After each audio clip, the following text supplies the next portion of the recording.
Hello, everybody. Welcome to this edition of Snow Talk. This is Wave 3 meteorologist Brian Good as we head throughout this, it is Tuesday, right? Tuesday afternoon. It's almost 2 o'clock. By the time the video posts, probably be after 2 o'clock. Update on a couple of minor snow systems coming our way, and then we'll talk about the Sunday system, which is getting a lot of attention, and as it should. It's looking to be a very dynamic system for the Ohio Valley, so a lot of questions, though, on that one. So I'll break it down for you. Just a second. First off, let me smile so it freezes my frame here, my face, at the smile. See, much better when I do it that way. Okay.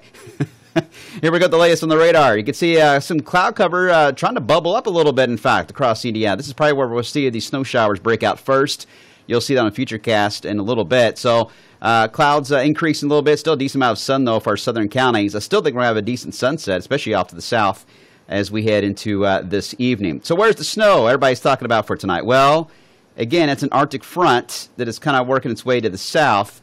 And as that front works its way into our direction, there will be a band of snow that will develop along it pretty quickly as we head into mid to late evening, and then that'll move off to the south. This front is very progressive, though. This is not going to be a snow band that's going to get stuck on us or sit around for hours on end. It's going to develop and move to the south. The question is when and where.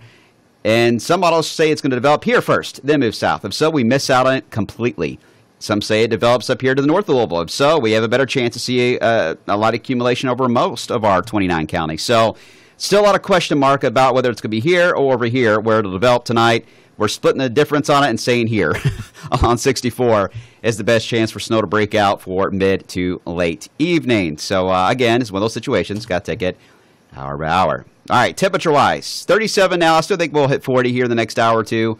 But the clouds are increasing here across the north. So pretty much where you are here is where you're going to stay now because you're becoming mostly cloudy. You'll keep rising, though, in our southern counties into the low 40s. Here's Futurecast for the snow event for tonight. Mentioned it'll break out first across areas along and north of the river, potentially. And again, where it develops is going to be key. It's going to be real quick. Pop, right on the radar, 10:30 tonight. And it's got some dry air to overcome. We've seen that on the sounding. So it's going to eat up a little bit of that. So it may not initially hit the ground, but I don't think it's going to take too long to get it saturated. Keep in mind, with temperatures though in the 20s, every little snowflake is going to stick. And we'll see this band of snow work off to the south as we head into about 3:30 in the morning. It's over with in Indiana by that point. And then just plain cold as we head into Wednesday. Yes, there could be slick spots around the area. And certainly use some caution as we head into Wednesday morning. So how much are we talking about? Well, the latest RPM model is giving us roughly half-inch totals, a little bit higher as you head toward Frankfort and Lexington because of the elevation in that area, a little better lift, too, along the front. So that one surprised me to see 1-inch totals. And there could be an advisory coming out for areas east of Louisville if that does verify. I don't know how much of our area would have an advisory in it or not, Weather Service is trying to decide that. It's a tough forecast because for an advisory, you got to have, amounts exceeding 1 inch. Really of snowfall, and we're going to be right under that threshold for many of us. So I don't know if this is really going to meet advisory criteria or not. If you base it on impact because of the morning commute, then yeah, there will be one issue. NAM model, a little more aggressive. Sticks out some snow chances there along 64. As we enter Friday night and Saturday, still tracking that band of potentially some snow to move through the area. A lot of questions on this Friday night and Saturday system, how that's going to evolve. But that potential is there for some light snow Friday night and Saturday. What's interesting about the midday models, though, is they're trying to take this particular wave moving through Friday night and Saturday and combine it more into the system for Sunday, which we'll talk about in a second here. First off, wind chills.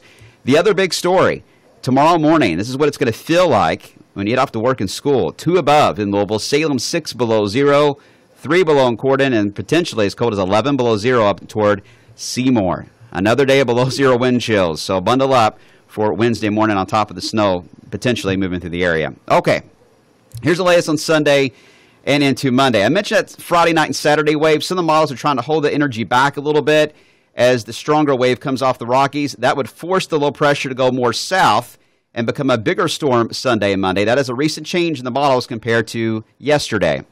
The GFS is starting to see an indication of that. It is breaking out. Areas in red here is sleet. The yellow, which is right along the Ohio River, and north is freezing rain, and then green, of course, is plain rain. It is indicating potential for some icing here, certainly north of Louisville, especially as we into Sunday and into Monday. The Canadian model came in today.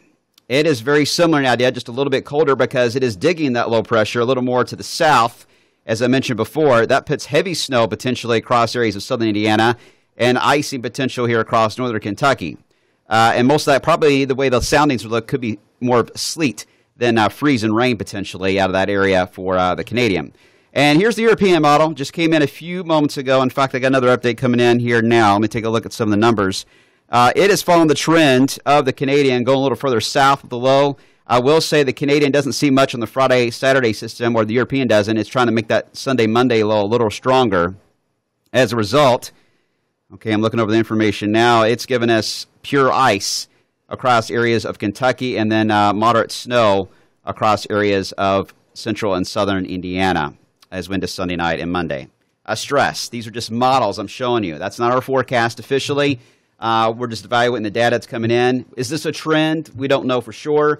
If we see this trend continue in the models of a colder scenario where we get more freeze and rain or snow involved in the forecast, then we'll adjust and keep you guys updated. But that's just a recent model trend here we've developed here for the midday time frame. We'll see how it looks coming up for tomorrow, and we've got plenty of time, of course, to track it. But if you have travel interest, certainly Sunday, Monday, anywhere in the Ohio Valley, I do think we're talking about an ice storm and a snowstorm in the Ohio Valley Sunday, Monday. I just do not know yet how much of our 29 counties will be involved in that and what type of frozen precipitation we will get. So just stay tuned for more on that once we get a little closer. By far, though, that is the strongest storm on our maps over the next 7 days. The first two tonight and the one on Friday look pretty minor. All right, be careful out there later tonight. We need your snow reports, too. Make sure to send us your snow totals on our app. You can do that, Wave 3 Weather app. You can submit those, and then we'll get them real quick here in the Weather Center. It really helps us out there. All right, thanks for watching. We'll see you today coming up at 5 o'clock.